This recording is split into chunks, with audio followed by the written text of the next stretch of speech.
died of natural causes. You want to grab that pelvis over there for me, please?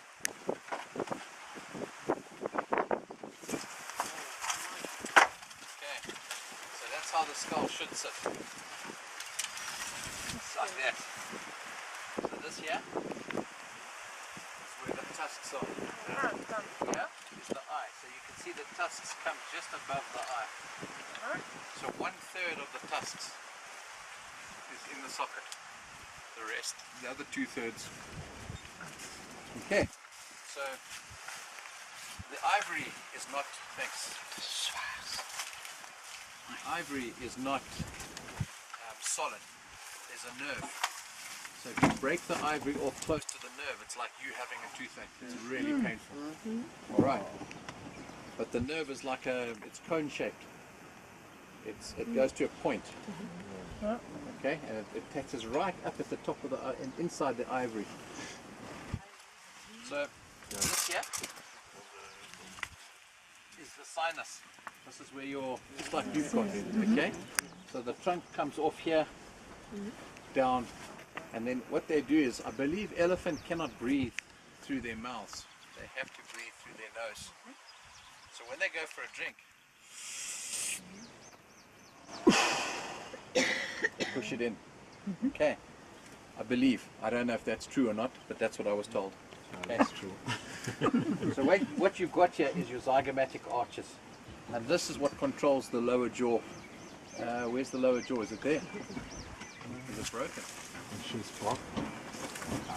So this here, anybody can pick this up. It's not that heavy. Okay.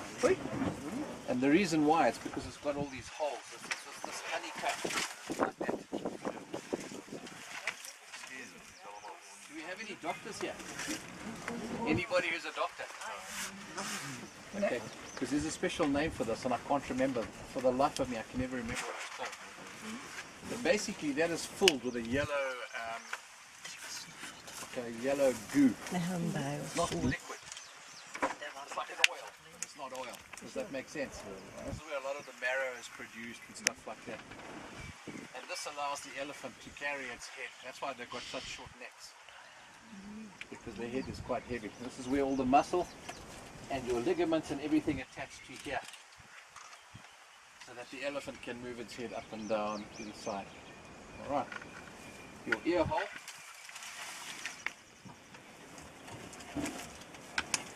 is here. Yeah, and here. So there's your ears here. Okay? Yeah. So unfortunately when you have to shoot an elephant, that's your point of aim there. So when they're coming at you, this is how the head will be positioned. Down. And it'll be about this high. This is horrible, and you've got to penetrate the skin, the trunk, the tendons, the bone. The worst thing is the liquid inside here, this fluid. If you've heard of hydrostatic shock, okay, this stuff here just absorbs the impact of the bullet. So that's why they insist we carry these massive guns with these massive bullets. Because you have to be able to get right through all of this into the brain, which is there. And if you have a look at the brain, you have a look inside there, that's about the size of a loaf of bread. The brain of an elephant is about that size in diameter and about that long. And this fits inside there. Okay. This is a natural death, yeah. Now you look at the pelvis, and one of the things you can see is it is in fact a female. If you have a look here, this oval hole in men, including human beings, it's perfectly round. In females, it's oval. So that's one of the ways you can tell. You can also tell by the fact that the ivory is actually quite thin. This edge here, the male will have thick ivory. Okay. Next thing, we look at the teeth. Have you covered the teeth? I know. No. So basically, what you've got here, this is an old elephant. She died of old age, I think. And what happens is when they're born, elephants have got six sets of molars. And when one set wears down, another set comes from the back and pushes that set out. So this elephant here, the last set becomes active at around 47 years of age. Okay, so this elephant was at least probably 50, 55. You can see how the tooth is wearing down. Okay, and that is how an elephant basically dies in the bush. It's a terrible death. We just happened to watch it about 2 weeks ago.